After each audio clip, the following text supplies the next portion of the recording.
ये मेरे जो बीजेपी के साथी हैं बिल्कुल सही कह रहे हैं। 3-4 दिन से देश में माहौल बिगड़ा है, माहौल सुधरा है बिगड़ा है ये तो भारतीय जनता पार्टी बता सकती है।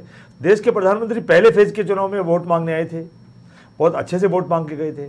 और ये हमारे देश के प्रधानमंत्री दुनिया के ताकतवर नेता मानते हैं अपने आप को, उनकी पार्टी दुनिया की सबसे बड़ी पार्टी मानती है। एक जमाना था जब कोरोना आया था, जब देश के प्रधानमंत्री ने अपील की थी ताली बजाओ, थाली बजाओ, घंटी बजाओ, टॉर्च जलाओ, और पूरे देशवासियों ने उनकी बात को अनुसरित किया था, माना था उनकी बात को, और उनके कहने के मायने भी थे।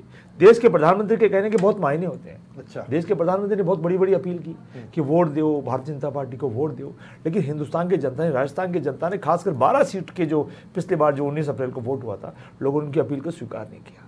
ये बहुत दुख के साथ कहना पड़ रहा है कि देश के प्रधानमंत्री की वैल्यू जब गिरती है, जब जबान गिरती है, जो तकलीफ होती है। अभी जब आज वोट डल रहे हैं तो देश के प्रधानमंत्री पिछले 3-4 बार राजस्थान आए थे, और उन्होंने किस तरीके से देश को तोड़ने का प्रयास किया, भाषाओं में, जातियों में।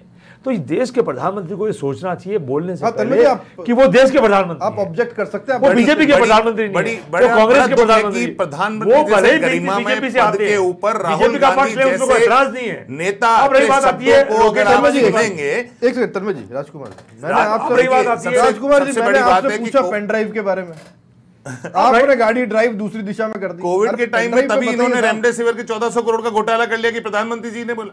मतलब शर्मनाक बात है कि मरीजों की जीवन बचाने के लिए प्रधानमंत्री जी वहां जूझ रहे थे और यहाँ 1400 करोड़ का घोटाला करके इंजेक्शनों में 7400 करोड़ रुपए। मतलब मायना रखता है कि किस प्रकार से घोटाला किया, महिलाओं को फ्री फोन देने। राजकुमार जी पेन ड्राइव पे बोल रहे हैं, पेन ड्राइव पे। अब रही बात आती है लोकेश शर्मा जी की। लोकेश शर्मा जी कांग्रेस पार्टी के बहुत पुराने हैं, हमारे सबके साथी हैं, एनएसयूआई के जमाने से कांग्रेस के कार्यकर्ता हैं वो, और उनकी वफादारी, उनकी ईमानदारी, उनकी अच्छी कार्यशैली को देख के राजस्थान के पूर्व मुख्यमंत्री ने उन्होंने उनको अपने पास ओएसडी लगाया।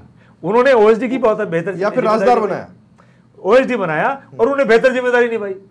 अब 3 महीने 4 महीने पहले तक तो बहुत बढ़िया थे, अशोक गहलोत जी उनके गुरु थे, कांग्रेस पार्टी बहुत अच्छी थी। अब 3-4 महीने के अंदर न जाने क्या जादू हो गया है, क्या जादू लोकेश शर्मा जी के ऊपर चढ़ गया है, किनके हाथों में खेल रहे हैं। वो नई नई बातें कह रहे हैं कि ये ऑडियो मेरे पास वहां से आया। अब तक तो वो लगातार कोर्ट के अंदर और क्राइम ब्रांच के अंदर ये बयान देते रहे कि मुझे सोशल मीडिया से प्राप्त हुआ, ये तमाम जो रिकॉर्ड्स हुए। अब कल वो क्या बयान देते हैं, अब हो सकता है कल वो क्या बयान दें। तो ये लोकेश शर्मा जी ने अपनी खुद की क्रेडिबिलिटी खुद ने भंग कर दी है। दूसरी बात मैं आपको एक और बताऊं राहुल जी, भारतीय जनता पार्टी को भी पता होगा कि मुख्यमंत्री जी का उन्होंने वॉइस रिकॉर्ड किया है, ये एक तरीके से अपराध है।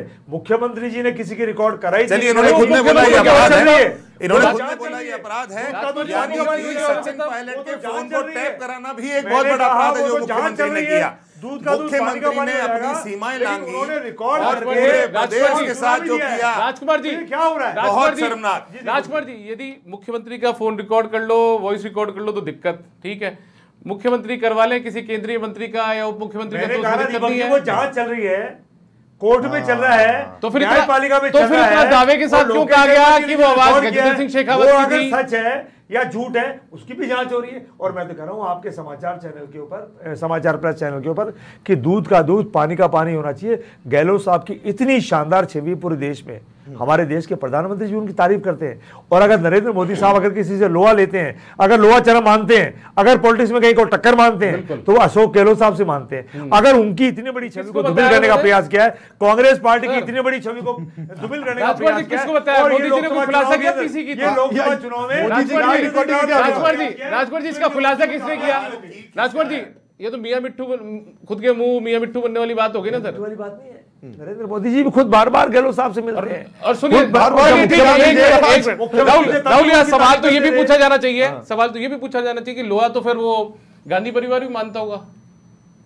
मैं क्या कह रहा हूं, मैं नरेंद्र मोदी जी की बात कर रहा हूं। जब वो गुजरात के मुख्यमंत्री थे ना, तभी वो गहलोत साहब की बहुत इज्जत करते थे, और आज भी इज्जत करते हैं। समानांतर विधायक दल की बैठक बुला लेना है राजकुमार जी, समानांतर विधायक दल की बैठक शांति धारीवाल के घर पे बुला लेना, तो गांधी परिवार मानता लोग उनका। मैं कह रहा हूं दीपक जी वो अलग इशू है। अच्छा, और हम एक बात और कहें, कांग्रेस की बात हो रही है, कोई गलती की दीपक जी, कांग्रेस पार्टी ने कुछ गलतियां, चरे चब्बाने की बात हो रही है, गांधी परिवार वो भी लोहा है कि नहीं चब्बाए, वो भी लोहा है उसमें। नरेंद्र मोदी जी इस बात को मानते हैं, जब वो गहलोत साहब जब गुजरात के प्रभारी थे ना, थोड़ी सी कुछ कमियां रह गई, वरना उस वक्त भी गुजरात में हमारी सरकार होती। चलिए कमी तो मानी, और राजस्थान में यहां हमारी कुछ कमियां रह गई। इस कारण से आज हम कुछ सत्ता से बाहर हो गए। लोकेश जी ने 2 दिन सत्ता पहले से बाहर हो निकाल के गए दे दी है। और लोकेश शर्मा जी के कोई बहुत लोकेश जी छोड़िए, वो सारा दिन झूठ बोल रहे हैं। वो किनके हाथों में खेल रहे हैं? लोकसभा चुनाव में लाभ लेने के लिए किसी एक पर्टिकुलर पार्टी वो भी सामने आ खेल रहे जाएगा। हैं, लेकिन लोकसभा चुनाव पे कोई फर्क नहीं पड़ेगा। गहलोत साहब की छवि पे भी कोई फर्क नहीं पड़ेगा। दीपक जी, राहुल जी, मैं आप चूंकि